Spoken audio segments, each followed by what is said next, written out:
दंड।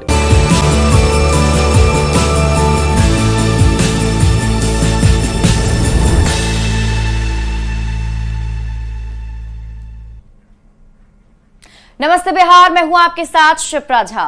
नमस्ते, मैं हूं आपके साथ लक्ष्मी। और बुलेटिन की शुरुआत करेंगे इस वक्त की बड़ी खबर के साथ। पटना से बड़ी खबर है, अलर्ट पर बिहार पुलिस को रखा गया है। आपको बता दें, सीएए की अधिसूचना के बाद बिहार पुलिस को अलर्ट कर दिया गया है। पीएचक्यू ने सभी जिलों को अलर्ट जारी किया है। सीमांचल के जिलों पर पुलिस की विशेष नजर है। पटना के कई इलाकों में भी पुलिस फ्लैग मार्च कर रही है। सुल्तानगंज, आलमगंज, बहादुरपुर में भी फ्लैग मार्च किया जा रहा है। फुलवारी शरीफ क्षेत्र में भी पुलिस का फ्लैग मार्च। और ये अलर्ट पर पटना पुलिस अभी रखी गई है, क्योंकि सीएए के नोटिफिकेशन जारी होने के बाद से पहले से ही अलर्ट जारी कर दिया गया था। तो आपको बता दें, सीएए की अधिसूचना के बाद बिहार पुलिस अलर्ट पर है। खासतौर पर सीमांचल के जिलों पर पुलिस की विशेष नजर बनी हुई है।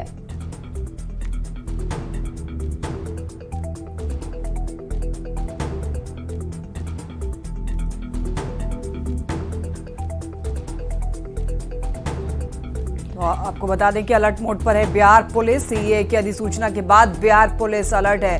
पीएचक्यू ने सभी जिलों को जारी किया है अलर्ट। सीमांचल के जिलों पर पुलिस की खासतौर पर नजर है।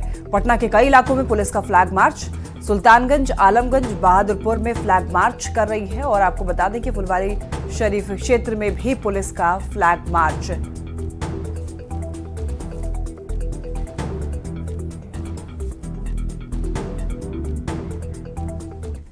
तो लोकसभा चुनाव से पहले केंद्र सरकार ने एक बड़ा कदम उठाया है। पूरे देश भर में नागरिकता संशोधन कानून यानी सीएए लागू कर दिया गया है। इससे 3 देशों के गैर मुस्लिम शरणार्थियों को नागरिकता मिलेगी। यानी पीएम मोदी ने लोकसभा चुनाव के पहले एक और गारंटी पूरी की है।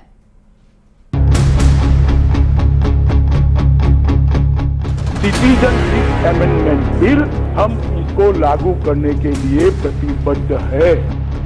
प्रधानमंत्री नरेंद्र मोदी ने पड़ोसी देशों के प्रताड़ित अल्पसंख्यकों को जो गारंटी दी थी, उसे गृह मंत्री अमित शाह ने पूरा कर दिया। यानी चुनाव से ठीक पहले मोदी की एक और गारंटी पूरी हुई है और हिंदुस्तान में सीएए लागू हो चुका है।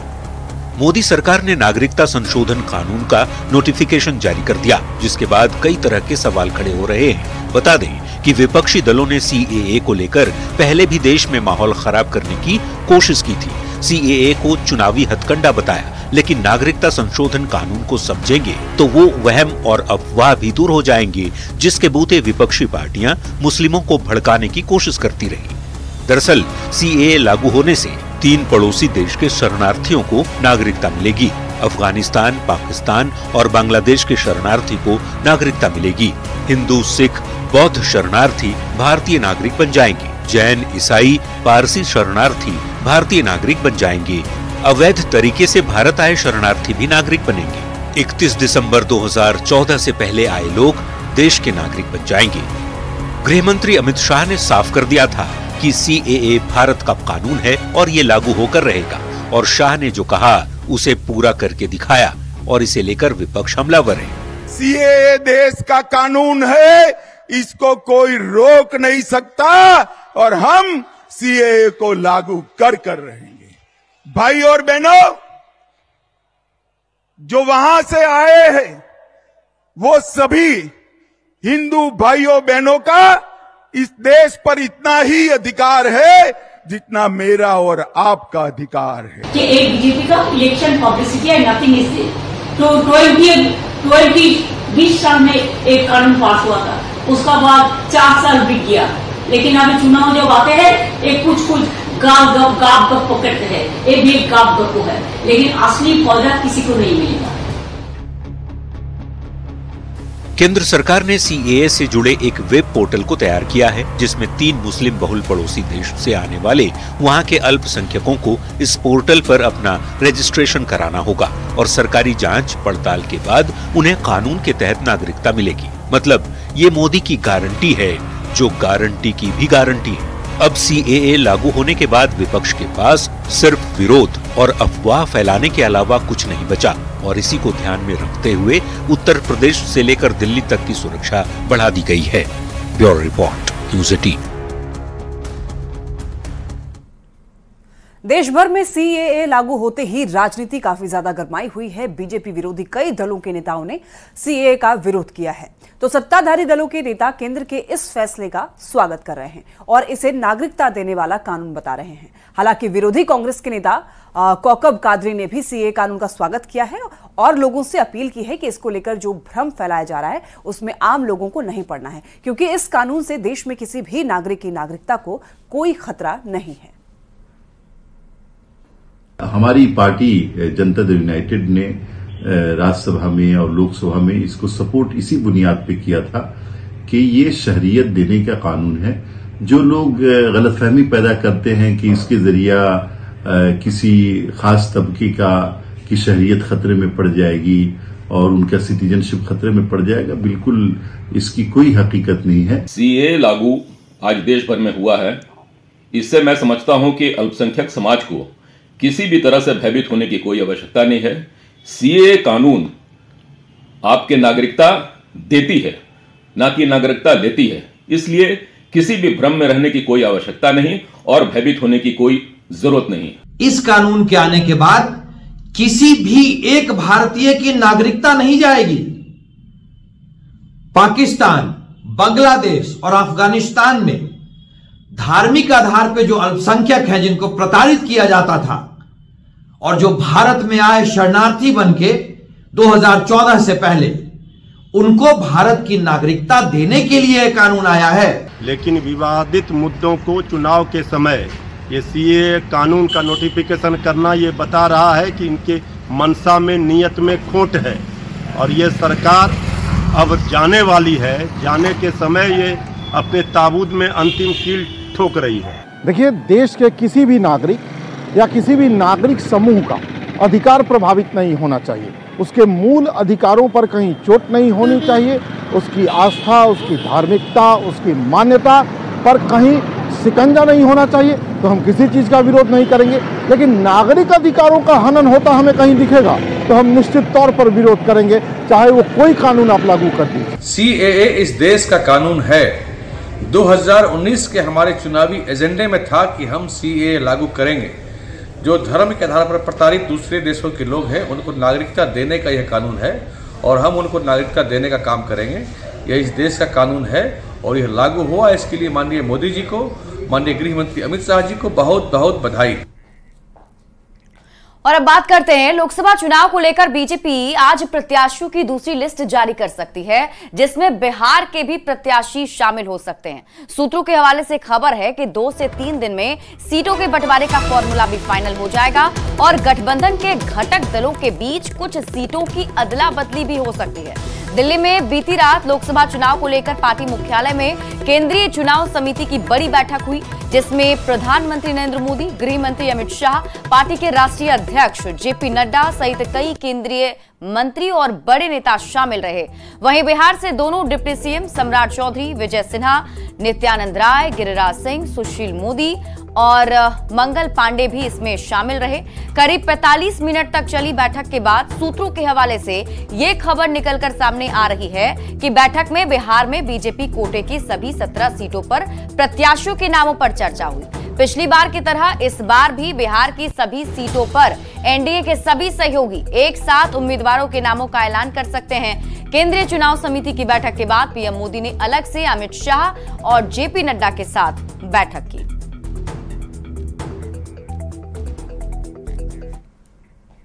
लोकसभा चुनाव को लेकर की सीटों पर बातचीत अंतिम दौर में है। मुजफ्फरपुर की रैली में चिराग पासवान ने जनता के साथ अपना गठबंधन बताकर सियासी माहौल को थोड़ा गरमाया जरूर है, लेकिन एनडीए में शामिल बाकी दलों के नेताओं का कहना है कि ऑल इज वेल। यहां तक कि जनसुराज के संयोजक प्रशांत किशोर ने भी चिराग पर तंज कसते हुए कहा कि बीजेपी जो कहेगी उनको मानना पड़ेगा।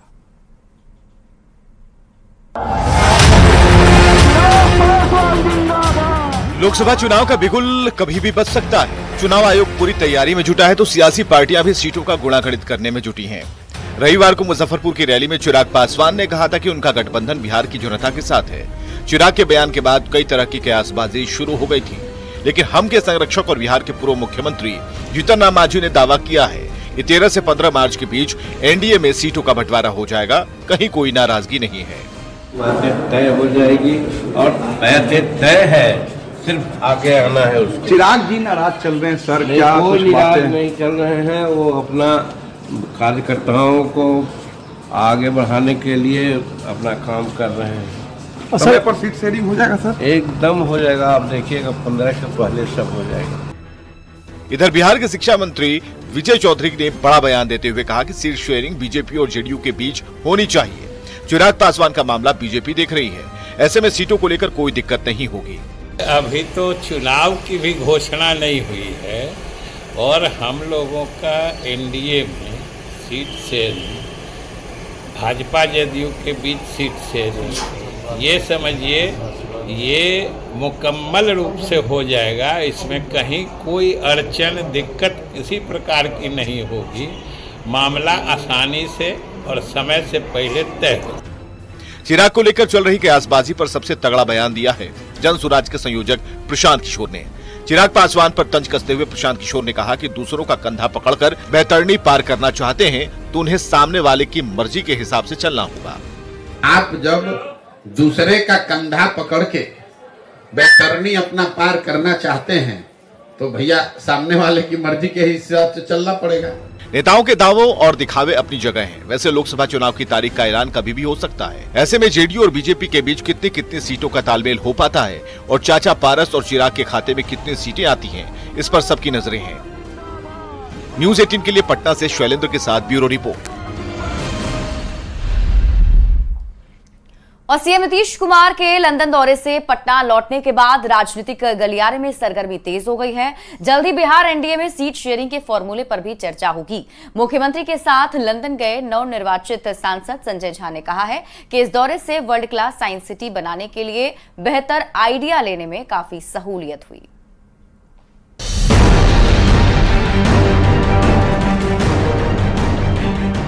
मुख्यमंत्री नीतीश कुमार लंदन दौरे से वापस लौट आए हैं। सोमवार सुबह दिल्ली पहुंचने के बाद शाम को नीतीश कुमार पटना लौट आए। बिहार के मुख्यमंत्री नीतीश कुमार लंदन दौरे से दिल्ली पहुंचे और दिल्ली स्थित जो अपने आवास है 6K कामराज लेन, उस आवास से दिल्ली स्थित जो आवास से निकल गए हैं। वहां मुलाकात हुई और ब्रिटेन में जो भारत के उच्चायुक्त हैं उनसे भी मुलाकात हुई। बिहारी डायस्पोरा के लोग चाहते हैं बिहार में आकर के हम इन्वेस्टमेंट करें, इसके मद्देनजर भी बातचीत हुई है। पटना एयरपोर्ट से मुख्यमंत्री सीधे अपने आवास के लिए रवाना हो गए।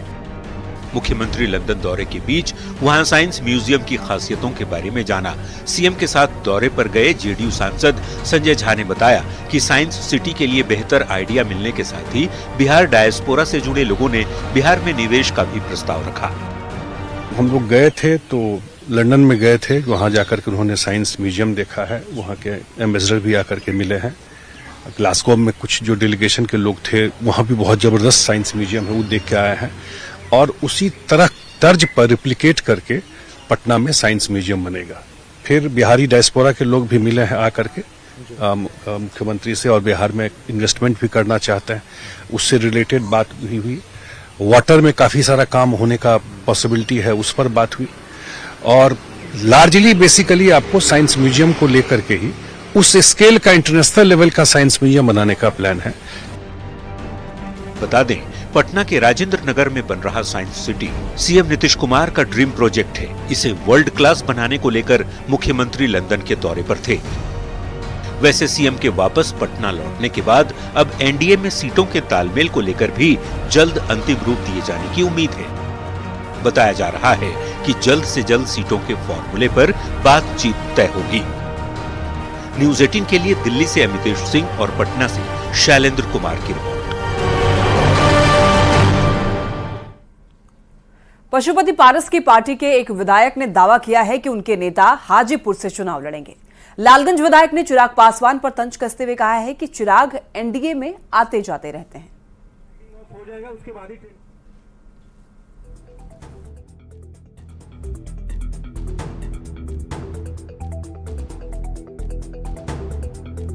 केंद्रीय मंत्री श्री पशुपति कुमार पारस जी गठबंधन धर्म का ईमानदारी पूर्वक निर्वहन करते आ रहे हैं। एनडीए में वो लगातार हैं। उनके लिए टिकट कट जाए जो न एनडीए में आते हैं जाते हैं, आते हैं जाते हैं और अभी भी संशय है कि कहाँ हैं, तो इसमें संशय उनकी तरफ से है, हम लोगों की तरफ से कोई संशय नहीं है। देखिए, ये बड़े नेताओं का काम है, शीर्ष नेतृत्व का काम है, हम लोग छोटे कार्यकर्ता हैं। हम लोग सिर्फ और सिर्फ नरेंद्र मोदी जी को जानते हैं और भारत की जनता नरेंद्र मोदी जी और उनके काम को जानती है। ये विषय ऊपर तय होना है, हम सब लोगों के लिए कोई विषय ही नहीं है। और इसी बीच रुक कर लेंगे बड़ी खबर की। पटना से बड़ी खबर मिल रही है। आरजेडी एमएलसी के घर से शराब की बोतल बरामद की गई है। प्रतिबंधित प्रजाति का कछुआ भी मिला है। कदम कुआं में घर से शराब की 2 बोतल बरामद की गई है। विनोद कुमार जायसवाल के घर से पुलिस ने ये बरामद किया है। कदम कुआं थाने में केस दर्ज किया गया है। आपको बता दें, आयकर विभाग की तरफ से केस दर्ज किया गया है। आयकर विभाग के आसनसोल इकाई के उप निदेशक सतपाल ने केस दर्ज कराया है। तो इस वक्त की बड़ी खबर आपको बता रहे हैं, आरजेडी एमएलसी के घर से शराब की बोतल भी बरामद हुई है और बताया जा रहा है कि प्रतिबंधित प्रजाति का एक कछुआ भी मिला है। इनका घर कदम कुआं में स्थित है, जहां छापेमारी की जा रही थी और वहीं पर ये बरामदगी हुई है। कदम कुआं में घर से शराब की 2 बोतल मिली है। विनोद जायसवाल जो आरजेडी के एमएलसी हैं, उनके ठिकाने पर छापेमारी चल रही थी। और संवाददाता संजय कुमार अधिक जानकारी के साथ जुड़े हुए। संजय, बताया जा रहा है कि शराब की 2 बोतल के साथ एक प्रतिबंधित प्रजाति का कछुआ भी मिला है। क्या कुछ और बरामदगी हुई है? जी बिल्कुल, देखिए, जो छापेमारी हुई थी, दरअसल जो राजद के एमएलसी विनोद कुमार जायसवाल, इनके यहाँ आयकर विभाग कोलकाता की टीम ने पिछले दिनों छापेमारी की थी। ये शराब के बड़े कारोबारी हैं और इस दौरान जब छापेमारी की गई तो इनके घर से जो इनका अनुग्रह नारायण पथ स्थित हाउस नंबर 150/21 है, जो कदम कुआं थाना क्षेत्र में पड़ता है, वहाँ विदेशी ब्रांड के जो वाइन है और विस्की, इसकी 2 बोतलें बरामद की गई थी। इसके साथ ही काले धब्बेदार प्रजाति का जो कछुआ है वो भी मिला था। इसके बाद जो पश्चिम बंगाल के आसनसोल इकाई के उप निदेशक अनुसंधान है सतपाल, उनके द्वारा सरकारी आदेश की अवहेलना, चूंकि इनको कई बार सम्मन जारी किया गया था, उसके बावजूद ये उपस्थित नहीं हुए थे। और जिस दिन रेड किया गया आयकर विभाग की टीम द्वारा, उस दिन भी ये उपस्थित नहीं थे। तो इनके खिलाफ में जो शराब मिली है और जो कछुआ मिला है उसको लेकर और सरकारी आदेश की अवहेलना, साक्ष्य को प्रभावित करने के समेत जो कई तरह के आरोप हैं, उसको लेकर कदम कुआं थाने में एफआईआर दर्ज करवाया गया है इनकम टैक्स डिपार्टमेंट की तरफ से और पुलिस पूरे मामले की छानबीन में जुट गई है। जी चलिए, बहुत बहुत शुक्रिया तमाम जानकारी के लिए संजय।